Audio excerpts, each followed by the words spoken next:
நேரடியாய் செய்திக்கு நேராய் போகலாம். சகரியாவின் புஸ்தகம் 4வது அதிகாரம் 6வது வசனத்தை நாம் வாசிக்கலாம். சகரியா சாப்டர் 4 வேர்ட்ஸ் 6.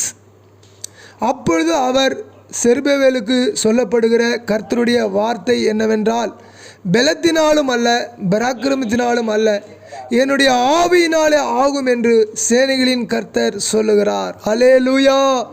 உங்களுடைய பலத்தினாலோ என்னுடைய பலத்தினாலோ ஆகாது.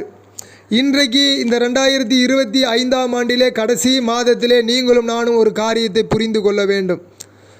பலத்தினாலும் அல்ல பராக்கிரமத்தினாலும் அல்ல, என்னுடைய ஆவியினாலே ஆகும். கர்த்தருடைய ஆவியினாலே நமக்கு என்ன ஆக போகுது? இன்றைக்கி அற்புதங்கள் அடையாளங்கள் நடக்க போகுது. அவர் சொல்கிறார் பாருங்க, பராக்கிரமத்தினால அல்ல என்னுடைய ஆவியினால ஆகும் என்று சேனைகளின் கர்த்தர் சொல்லுகிறார். நம்முடைய தெய்வத்துக்கு ஒரு பெயர் இருக்கிறது.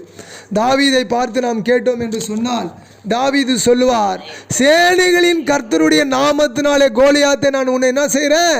ஜெயிக்க போகிறேன் என்று சொல்லுகிறான். ஆம், இன்றைக்கு நீங்கள் பிசாசை எப்படி ஜெயிக்க போறீங்கன்னு சொன்னால், 2026ஆம் ஆண்டு முழுவதும் ஆண்டவர் உங்களோடு கூட இருந்து பிசாசை ஜெயிக்க வேண்டும் என்று சொன்னால் என் ஆவியினாலே ஆகும் என்று சொல்லுகிறார்.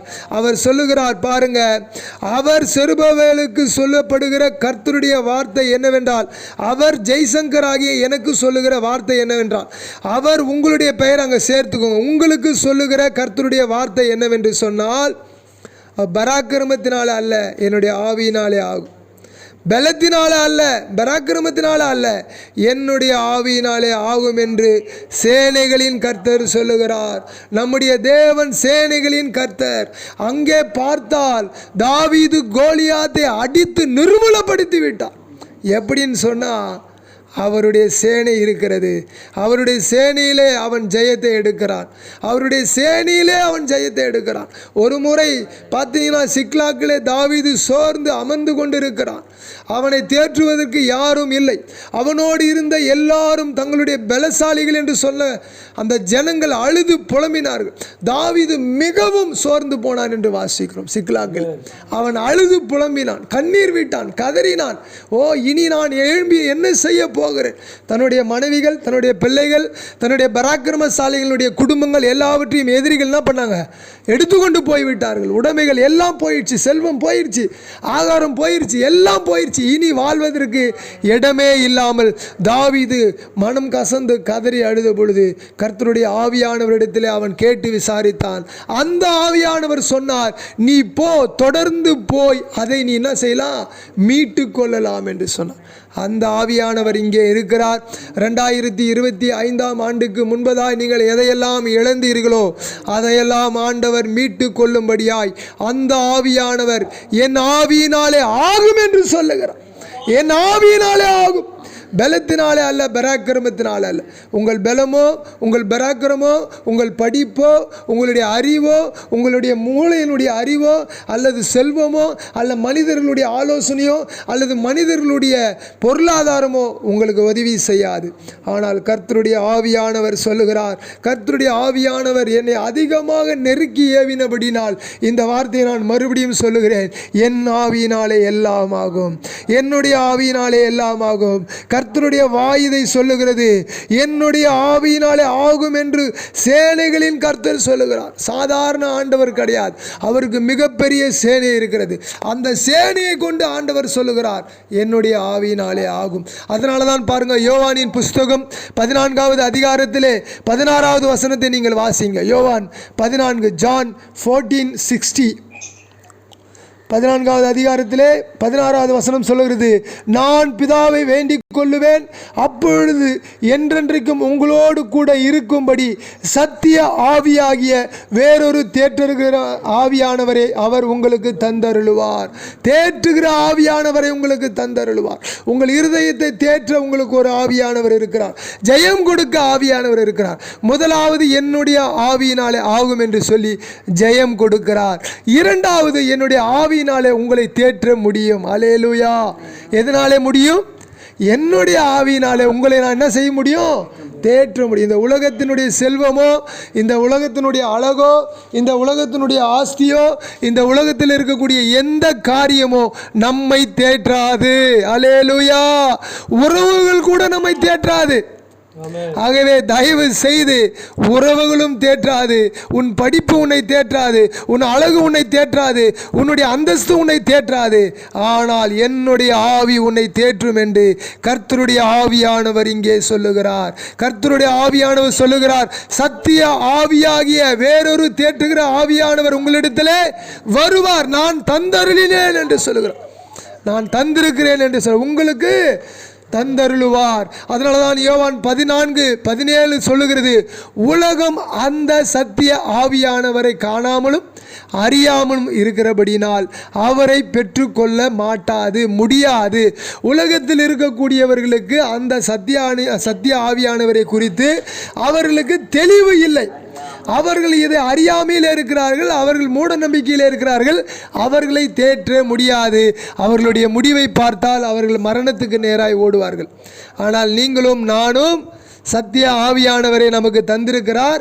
அந்த சத்திய ஆவியானவர் உங்களை சகல சத்தியத்திலும் நடத்துவார். அவர் சொல்றார் பாருங்க, உலகம் அந்த சத்திய ஆவியானவரை காணாமலும் அறியாமலும் இருக்கிறபடினால் அவரை பெற்றுக்கொள்ள மாட்டாது, முடியாது. அவங்க அதை பெற்றுக்கொள்ள முடியாது. அவர் உங்களோடு வாசம் பண்ணி உங்களுக்குள்ளே இருப்பதால் நீங்கள் அவரை அறிவீர்கள். அல்லேலூயா. அந்த ஆவியானவர் உங்களுக்குள்ளே இருக்கிறார். உங்களை திடப்படுத்த, உங்களை ஆசீர்வதிக்க, உங்களை நடத்த, உங்களை போஷிக்க, உங்களை தப்புவிக்க, உங்கள் பெயரை பெருமைப்படுத்த. அல்லேலூயா. உங்கள் பெயரை பெருமைப்படுத்தாமல் தடை பண்ணுகிற எல்லா அந்தகார சக்திகள் இன்றே முறிந்து விழும்படியாய் நான் கட்டளை கொடுக்கிறேன். இயேசுவின் நாமத்தினால் அது இல்லாமல் போவதாக.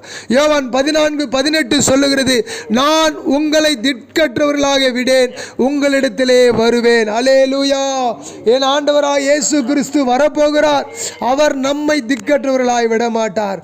எந்த ஆவியானவர் என்று சொன்னார், முதலிலே என்னுடைய ஆவியை கொண்டு நான் உங்களுக்கு செய்வேன், இரண்டாவது என்னுடைய ஆவியை கொண்டு நான் உங்களை தேற்றுவேன், மூன்றாவது என்னுடைய ஆவியை கொண்டு நான் உங்களை திக்கற்றவர்களாய் விடாமல் நடத்துவேன் என்று சொல்லுகிறார். அதனால தான் யோவான் 14:19 சொல்லுகிறது, இன்னும் கொஞ்ச காலத்திலே உலகம் என்னை காணாது, நீங்களோ என்னை காண்பீர்கள், நான் பிழைக்கிறபடினால் நீங்களும் பிழைப்பீர்கள். அதாவது நான் வாழ்கிறபடினால் நீங்களும் வாழ்வீர்கள் என்று சொல்லி ஒரு டிரான்ஸ்லேட் சொல்லுகிறது.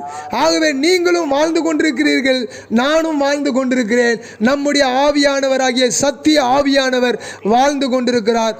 உலகம் கொஞ்ச காலம் இயேசுவை அறியவே அறியாது. ஆனால் இயேசு வரப்போகிறார். அல்லேலூயா.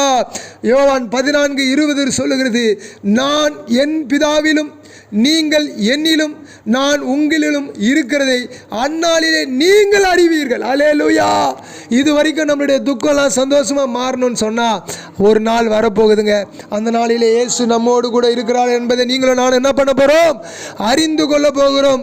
யோவான் 14:21 சொல்லுகிறது, என் கற்பனைகளை பெற்றுக்கொண்டு அவைகளை கை கொள்ளுகிறவனே என்னிடத்திலே அன்பாயிருக்கிறான், என்னிடத்திலே அன்பாயிருக்கிறவன் என் பிதாவுக்கு அன்பாயிருக்கிறான், நானும் அவனிலே அன்பாயிருந்து அவனுக்கு என்னை வெளிப்படுத்துவேன் என்று சொல்லியிருக்கிறார். அல்லேலூயா.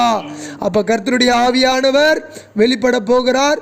கர்த்தருடைய ஆவியானவர் உங்களை தேற்ற போகிறார். கர்த்தருடைய ஆவியானவர் உங்களுக்கு எல்லா காரியங்களிலும் செய்து முடிக்க போகிறார். நீங்கள் ஒரே ஒரு காரியத்தை இந்த 2025ஆம் ஆண்டு முடியும் பொழுது செய்ய வேண்டும். என்னுடைய கற்பனைகளை கை கொண்டு என்னிடத்தில் அன்பாயிருக்கிறோம். யாரா இருக்கணும், நீங்க நானும் அன்பாயிரும். நீங்க அன்பாயிருந்தீங்கன்னு சொன்னா உங்களுடைய ஆயுசு நாட்கள் கூடும். நீங்கள் அன்பாயிருந்தால் உங்களுடைய கிருபை நாட்கள் கூடும். நீங்கள் அன்பாயிருந்தால் உங்களை ஒருவனும் தொட முடியாது. இது இயேசுவின் நாமத்தினாலே நான் சொல்லுகிறேன். உங்கள் முடியெல்லாம் எண்ணப்பட்டிருக்கிறது. என் ஆண்டவர் சொல்லுகிறார், உங்களை யாரும் தொட முடியாதான், உங்களை யாரும் டச் பண்ண முடியாது, உங்களை யாரும் வேதனைப்படுத்த முடியாது. 2026ஆம் ஆண்டிலே உங்கள் வேதனைகள், உங்கள் துக்கங்கள், கலக்கங்கள் எல்லாம் சந்தோஷமாய் மாறும் என்று என் ஆண்டவர் கட்டளை கொடுக்கிறார்.